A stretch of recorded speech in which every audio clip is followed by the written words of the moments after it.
Kilat News Updates.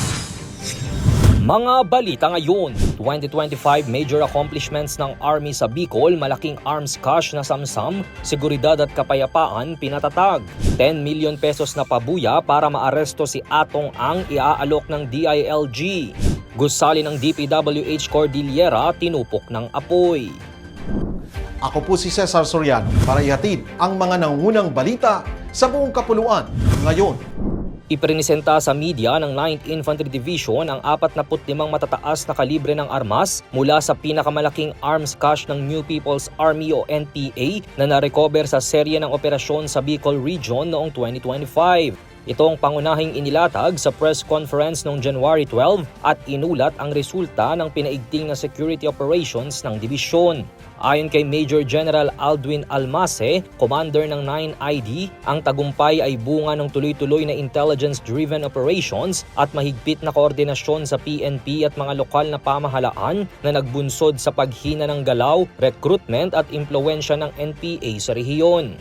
Bukod sa kontra-insurhensiya, iniulat din ang pinalakas na maritime security at mabilis na disaster response, kabilang ang tulong sa mga komunidad na tinamaan ng mga bagyo at sa patuloy na pag-aalboroto ng Bulkang Mayon. Tiniyak ng 9ID ang pagpapatuloy ng operasyon para sa seguridad.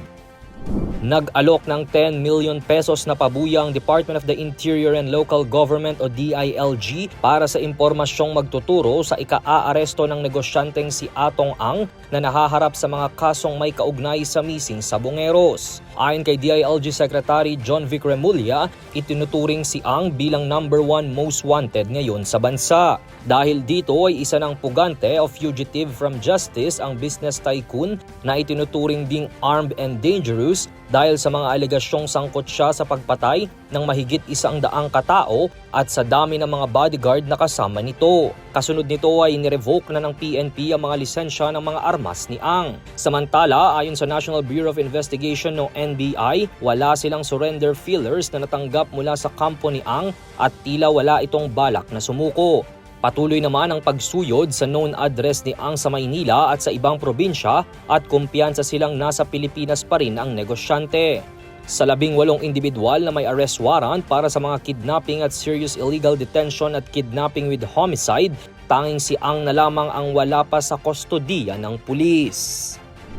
Tinupok ng apoy ang isang gusali ng Department of Public Works and Highways o DPWH Cordillera kahapon January 14. Ayon sa ulat, bandang 5:25 ng hapon nang magsimula ang sunog sa Financial Management Records Room na agad ding nakontrol bandang 5:36 at idineklarang fire out bandang 5:43 ng hapon.